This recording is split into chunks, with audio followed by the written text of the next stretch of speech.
না লত তোদের উপরে।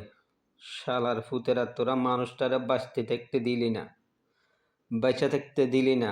যদি মানুষটা বেঁচে থাকতো তাহলে দেশের জন্য কিছু করতো, দেশের মানুষের জন্য কিছু করতো।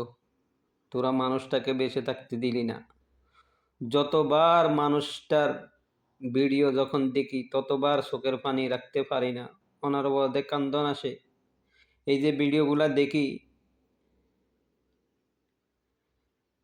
কোন জায়গায় জানি বোর্ডের প্রচার করবার জন্য গেছে, তিনবার কাদা পানি মারছে, তবুও কিন্তু রাগ হয় নাই, নারাজ হয় নাই। ওই মানুষটারে তোরা বাঁচতে দিলি না। তোদের উপরে আল্লাহ নালত, তোদের উপরে আল্লাহর গজব পড়ব। তোরা ভালো মানুষটাকে দুনিয়ার থেকে বিদায় করে দিছস। আমি সকল মানুষের কাছে আহ্বান করতেছি, বাংলার Likey